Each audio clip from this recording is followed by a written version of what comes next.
Bismillahirrahmanirrahim. Assalamualaikum warahmatullahi wabarakatuh. Alhamdulillah, alhamdulillahirabbil alamin wassalatu wassalamu ala rasulillah wa man tabi'ahum bi ihsan ila yaumil Allahumma anfa'na bima 'allamtana wa 'allimna ma yanfa'una wa zidna ilma. Pada kesempatan ini saya hari ini akan coba menjelaskan tentang materi kita ilmu makna. Apa itu ilmu ma'ani? Nah, di sini yang dikatakan ilmu ma'ani yaitu ilmu yang mempelajari tentang perkataan bahasa Arab yang sesuai dengan situasi dan kondisi. Dalam ilmu ma'ani terbagi dua, yaitu khobar dan insya. Nah, apa itu khobar?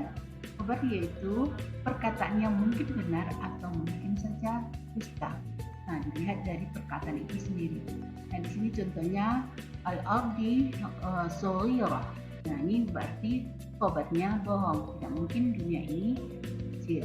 Nah, sementara alhamdulillahirabbil alamin. Nah, segala puji hanya untuk Allah semesta. Nah, jadi memang perkataan itu sesuai dengan konteksnya. Nah, kemudian insya. Nah, apa itu insya? Insya itu perkataan yang bisa dikatakan bagi penuturnya benar atau dusta. Nah, contohnya yaitu aqimus shalah. Nah, kemudian khobar itu dibagi dua, yaitu jumlah fi'liyah dan jumlah ismiyah.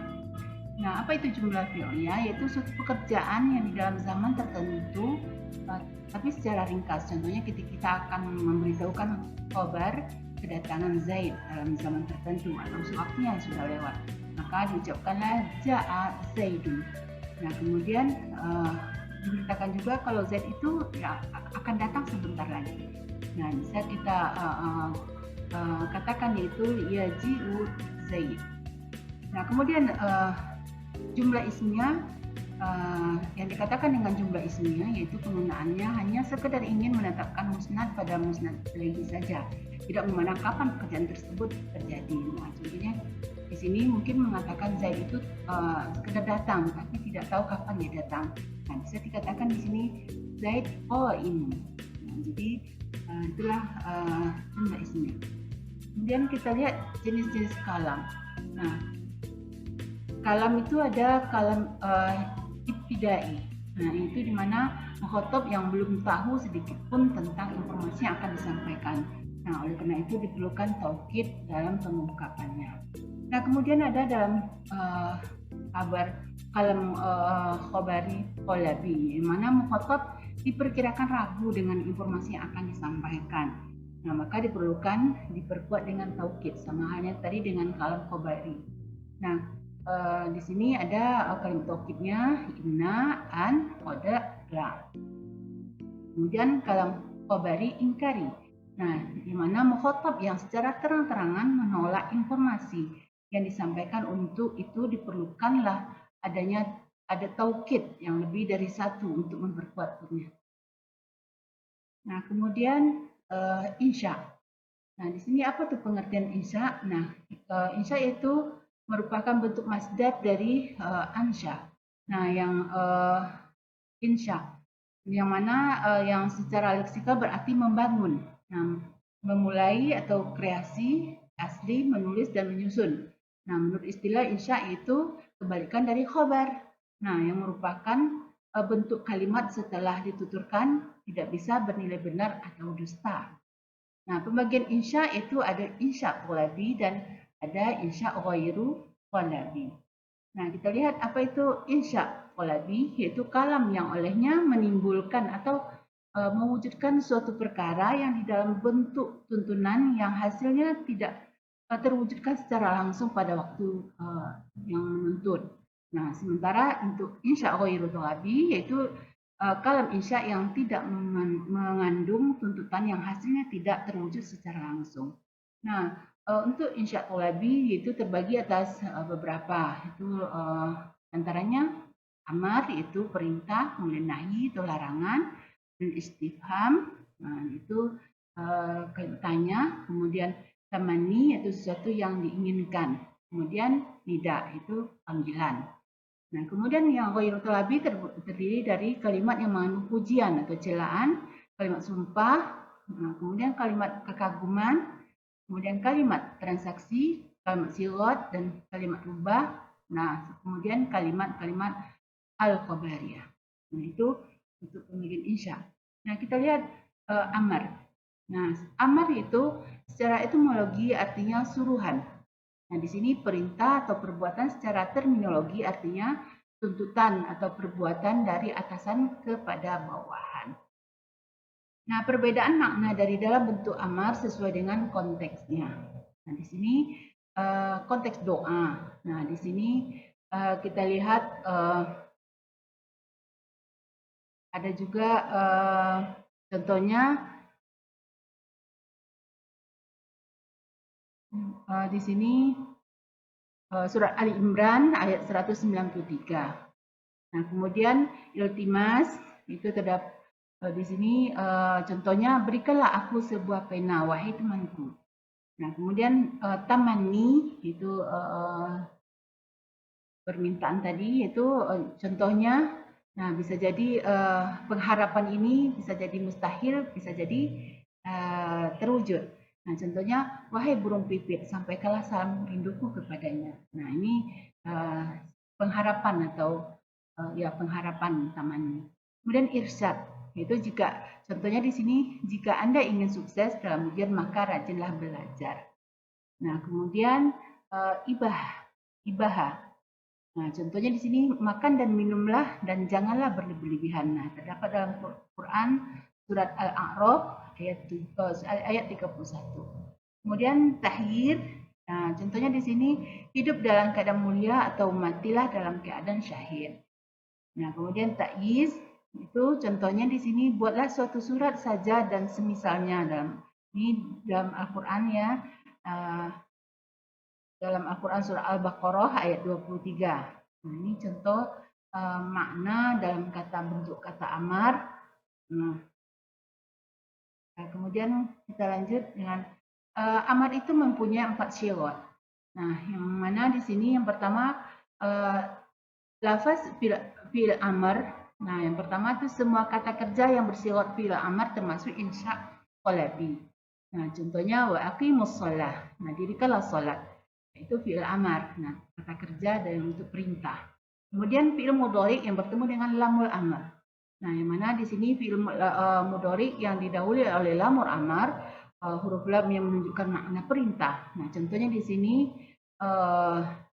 la yang yang menunjukkan perintah untuk berinfak.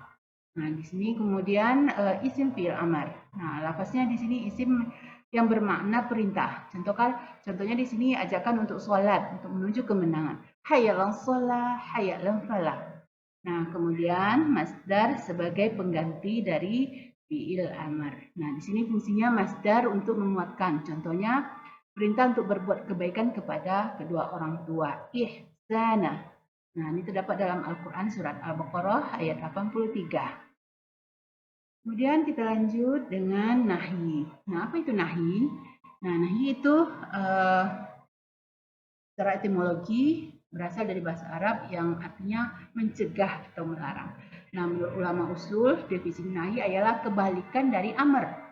Nah, yaitu lafaz yang menunjukkan tuntutan untuk meninggalkan suatu atasan kepada larangan. Meninggalkan sesuatu dari atasan kepada bawahan, maksudnya.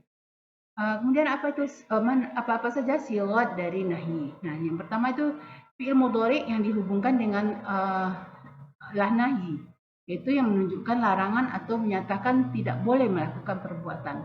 Nah, di sini contohnya dalam surat Al-An'am 155 wala taqrabu. Nah, di sini contohnya di surat Al-An'am ayat 152.